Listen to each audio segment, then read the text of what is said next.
역사를 통해 배우지 않으면 미래가 없다라는 말이 있습니다.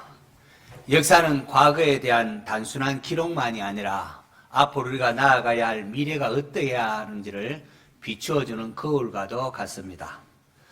이번 주간은 광복 제79주년이 있습니다. 나라 잃은 서론과 압제 가운데 기적 같은 해방의 기쁨을 주신 하나님께 감사와 찬송을 올려드립니다. 나라의 광복을 위하여 희생하고 헌신한 순국 또 선열들을 기억하고 광복을 허락하신 또한 하나님께서 기뻐하시는 나라 만들어갈 수 있도록 힘쓰는 성도 되시기를 바랍니다. 오늘 본문은 열왕기서의 마지막 부분입니다. 오늘 본문에 등장하는 여호야긴은 18세의 유다의 왕이 되어 예루살렘에서 석 달간을 다스렸습니다. 그에 대한 성경의 평가가 열왕기하 24장 9절에 나와 있는데, 여호야긴이 그의 아버지의 모든 행위를 따라서 여호와 보시기에 악을 행하였더라 라고 기록하고 있습니다. 여호야긴은 18세의 꽃다운 나이에 왕이 되었지만은 석 달 만에 바벨론 포로로 잡혀간 비운의 왕입니다. 그런데 포로로 잡혀갔던 그 여호야긴 왕이 열왕기서의 마지막에 다시금 등장하고 있습니다. 열왕기서는 여호야긴이 사로잡혀간 지 37년이 지난 후에 그가 옥에서 나오고 바벨론 왕의 호의를 입어서 왕 앞에 양식을 먹으면서 죽을 때까지 그가 쓸 것을 공급받는 것으로 끝을 맺습니다. 자, 이것을 통하여 성경은 우리에게 무엇을 말하고 싶어 하는가? 그것을 이 질문을 가지고 본문을 연구했습니다. 열방과 같이 우리에게도 왕이 있어야 되겠다 했던 이스라엘입니다. 그렇게 해서 왕을 하나님께서 허락하셨는데 그들의 선택의 결과는 나라가 얼마 지나지 않아서 북이스라엘과 남유다로 이렇게 분열되더니만은 결국은 모두 외세에 의하여 멸망당하는 것으로 결론이 납니다. 북이스라엘은 아수르에 망하고 남유다는 하나님께서 다윗을 생각해서 아끼다 하다가 결국은 바벨론에 의하여 또한 그들도 멸망을 당했습니다. 어찌하여 하나님의 백성인 이스라엘이 이렇게 멸망했단 말인가? 이 질문에 대하여 답하는 것이 열왕기서의 강조점입니다. 하나님의 백성인 이스라엘이 멸망한 것은 그들이 우상 숭배를 했고 하나님의 말씀에 불순종했기 때문이라는 겁니다. 남유다의 마지막 개혁의 불씨를 지폈던 요시야에 의하여 이 사실이 먼저 한번 선포가 됩니다. 율법을 발견하고는 율법책을 읽으면서 우리와 우리의 조상들이 이렇게 어려움을 겪고 망할 수밖에 없는 것은 율법에 기록된 하나님의 말씀에 불순종했기 때문이구나. 이 사실을 요시야가 깨닫지 않습니까? 이 사실을 깨닫고 요시야왕이 철저히 개혁을 시도했습니다. 그래서 요시야는 하나님 보시기에 선한 왕으로 평가를 받습니다. 하지만 요시야의 개혁이 오래 가지를 못했습니다. 요시야의 할아버지 므낫세에 의하여 뿌려진 이 악의 뿌리가 너무나도 깊었기 때문입니다. 요시야의 철저한 개혁은 백성들에 의하여 잠시 순종하는 신용만 했을 뿐 예전에 행하던 그 악한 행동을 백성들이 버리지를 못했습니다. 이 부분은 당시 활동했던 예레미야 선지자나 또는 스바냐 선지자에 의하여 알 수가 있습니다.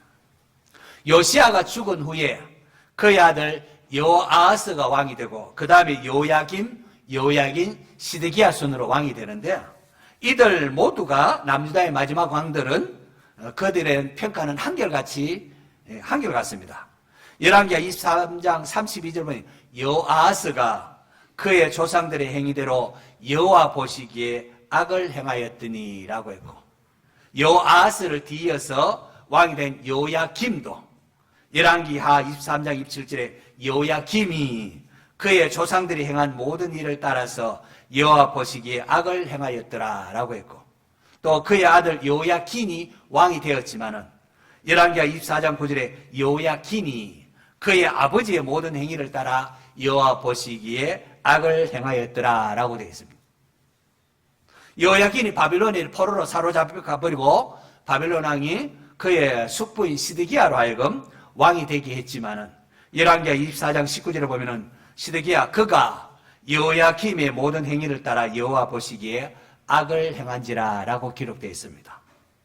결국은 하나님의 명령에 불순종하고 여호와 보시기에 악을 행함으로 인하여 남아있던 남유다마저도 바벨론에 의하여 멸망당하고 말았다는 것, 바로 이것이 열왕기 저자의 강조점입니다. 여호야긴이 바벨론에 포로로 잡혀가고 난 후에 바벨론 왕은 그의 숙부인 시드기야를 왕으로 세웠습니다. 그런데 시드기야가 에레미야 선지자를 주신 하나님의 말씀을 거부하고 여호와 보시기에 악을 행하다가 결국은 바벨론에 의하여 그의 두 눈이 뽑혔고 또 그의 두 아들이 또 죽임을 당했습니다. 예루살렘 성벽은 무너졌고 예루살렘 성전은 불타버립니다. 그때 법궤도 소실되고 이로 인하여 백성들은 수많은 백성이 죽임당하고 노예로 끌려가고 뿔뿔이 흩어짐으로 남유다가 완전히 멸망을 당했습니다. 당시 바벨론 포로로 끌려간 백성들의 슬퍼하는 그것이 시편 137편에 이렇게 기록되어 있습니다. 우리가 바벨론의 여러 강변 거기 앉아서 시온을 기억하며 울었도다.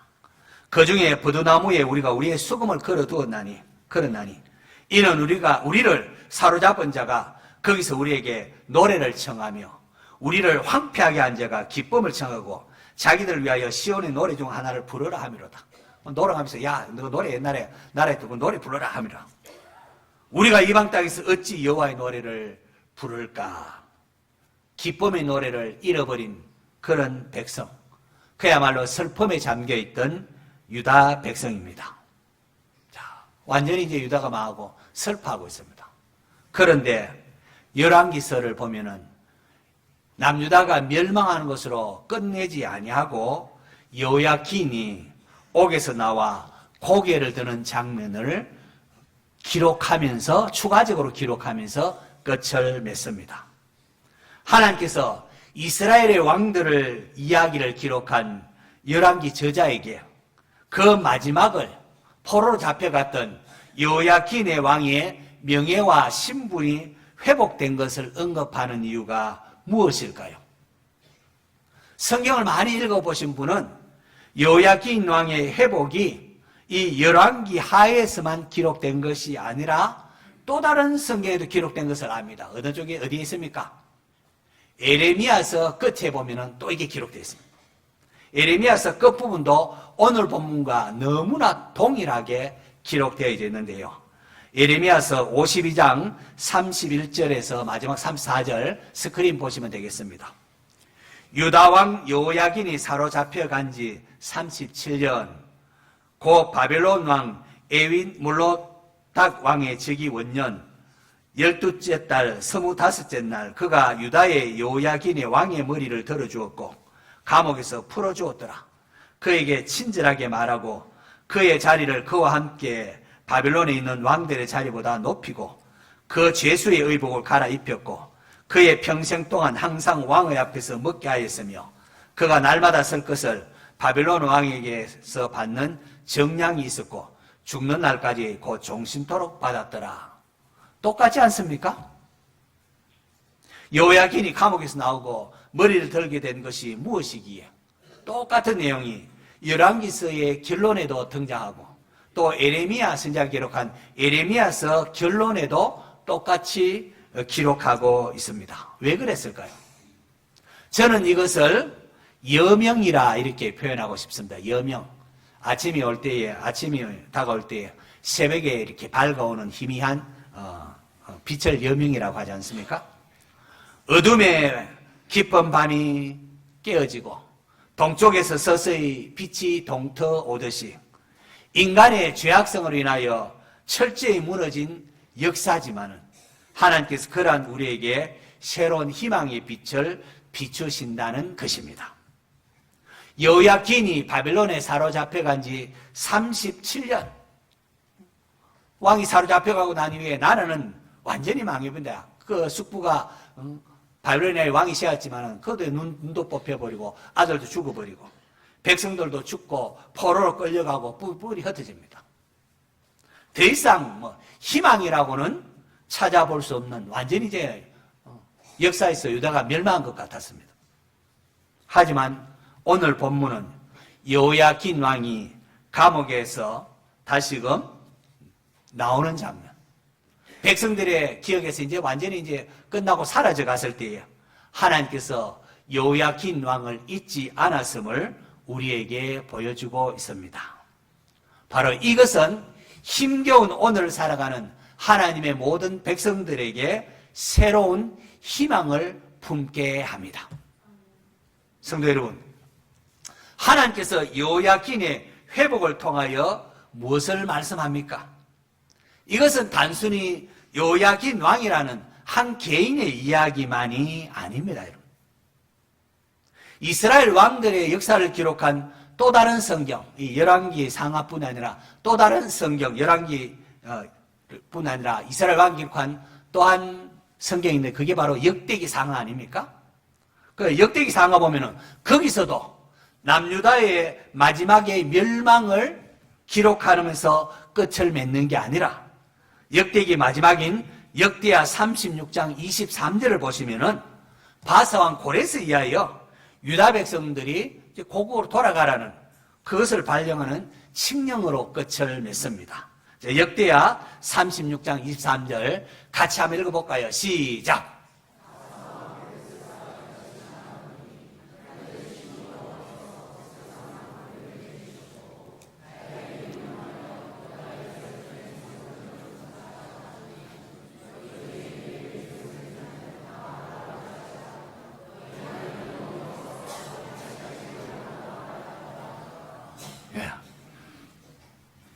열왕들의 그걸 기록한 또 다른 성경책 역대기에 보면은 마지막 이래 돼요.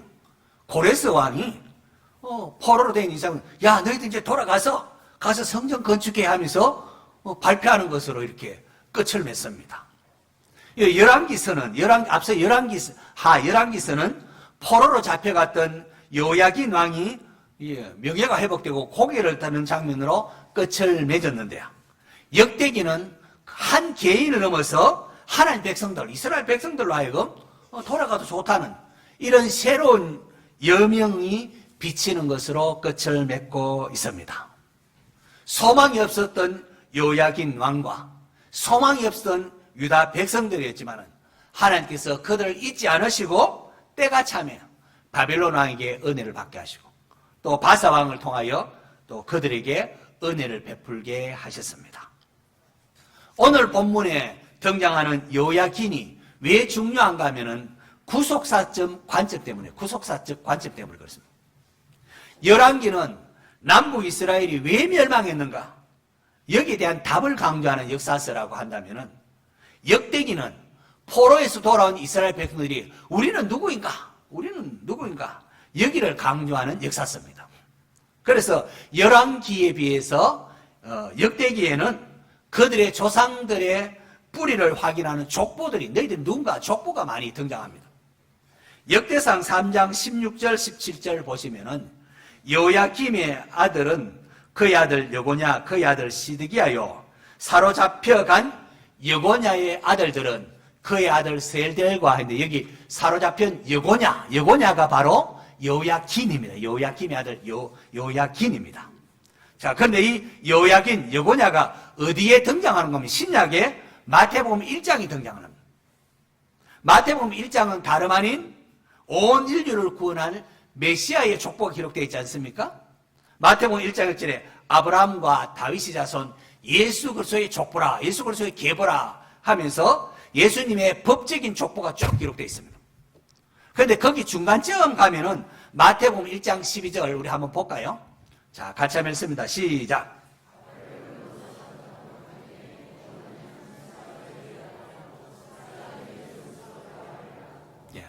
바벨론으로 사로잡혀간 후에 여호야긴 왕이 누굴 낳아요?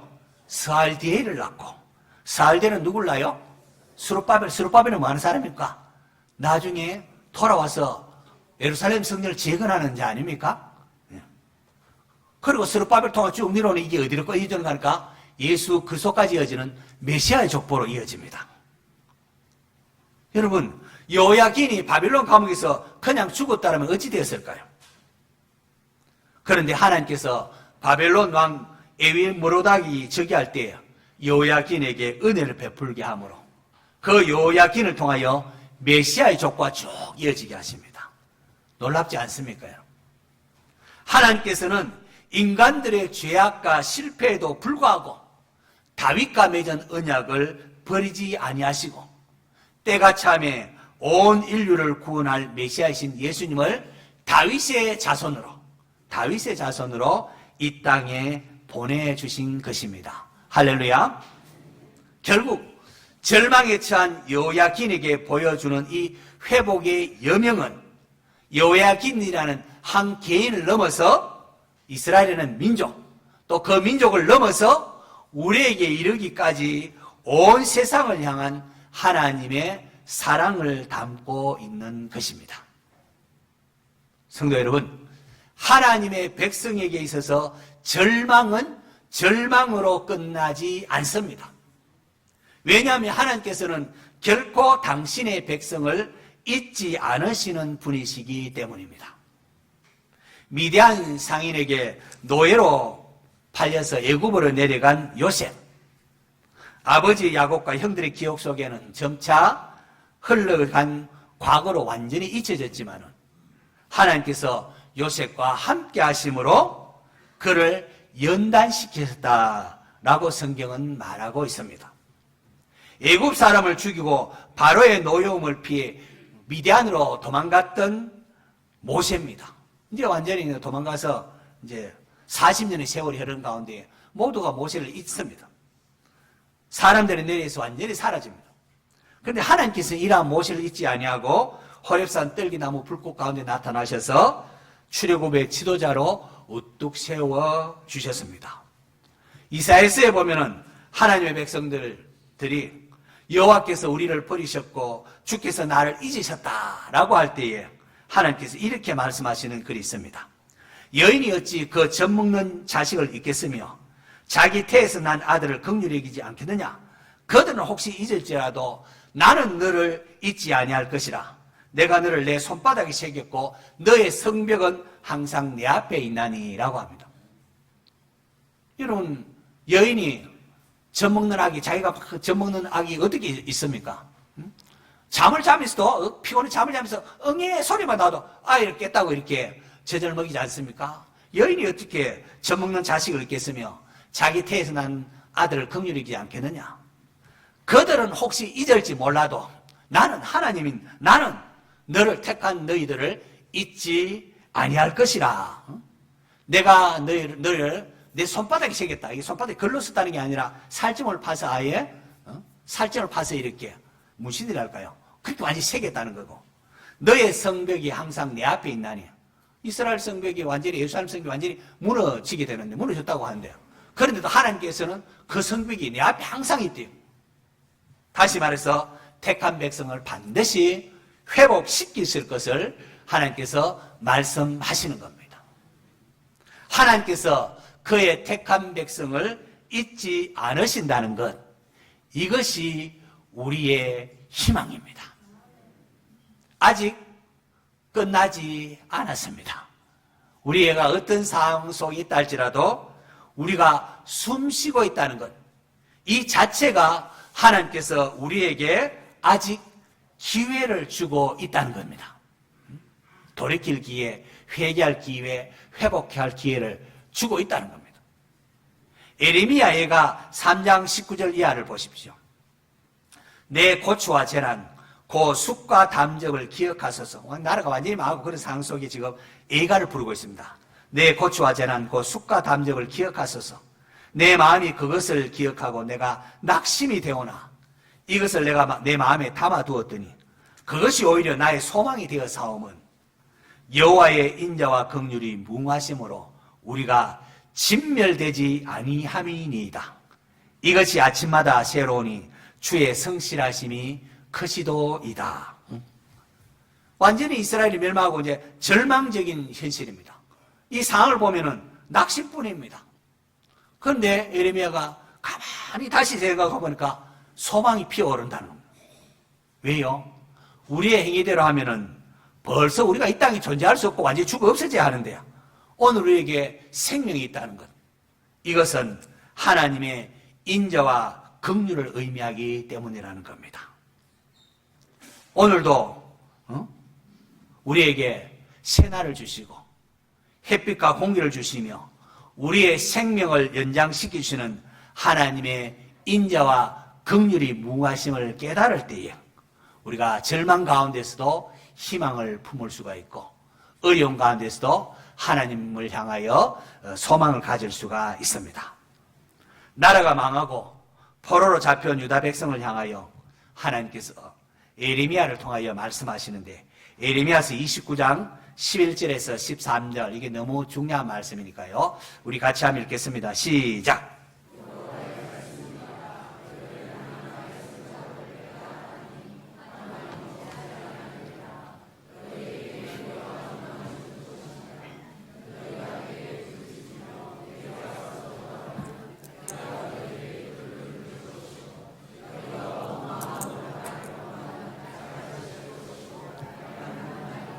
할렐루야. 이것이 하나님의 마음입니다.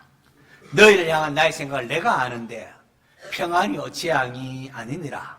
너에게 미래와 희망을 주는 것이니라.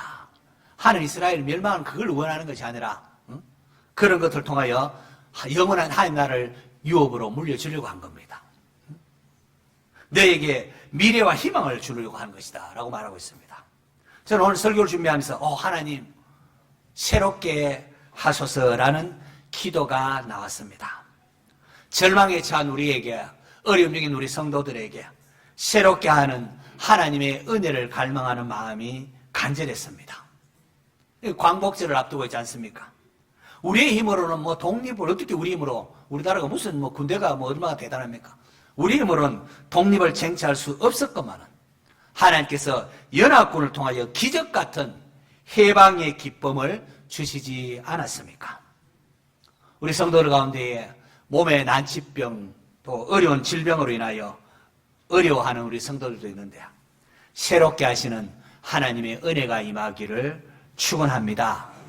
하나님께서 여러분을 사랑하십니다. 독생자 주시기까지 우리를 위하여 사랑하시는 하나님이십니다. 또 장사하고 사업하시는 분, 목사님 손님이 너무 없어서 힘듭니다 하는 분도 있습니다. 그런 분들을 위하여 또 제가 기도할 때에 제 마음에 출애굽은 이스라엘 백성들 고기 먹고 싶다 했을 때에 이 광야에서 어디서 고기를 구할 수 있겠느냐고. 모세가 참 소떼를 잡은 들 족하게 있으면 바다에 물고기를 잡은 들 우리 나와 함께서는 장정만 해도 60만 명 넘는데 어떻게 가능하겠습니까 할 때 여호와의 손이 짧으냐 하시고는 다음날 하나님께서 하늘부터 바람이 나오는데 바다로부터 바람이 확 와대면 메추라기 떼를 그냥 확 쏟아붓지 않습니까? 하루길 되는 동안 한 1m 높이로 메추라기가 가득 쌓였습니다. 하나님은 능히 모든 일을 하실 수 있는 분이십니다. 지금은 이모저모로 경제적으로 뭐로 힘들겠지만은 먼저 하나님을 사랑하고 하나님을 최우선으로 선택할 줄 아는 성도 되시기를 바랍니다. 그러면은 하나님께서 놀라운 구원의 역사를 일으켜 주십니다. 하나님께서는 절망 가운데서도 놀라운 회복을 허락하시는 분이십니다. 그 하나님께서 오늘 저와 여러분에게 포기하지 말고 희망을 가질 것을 말씀하십니다.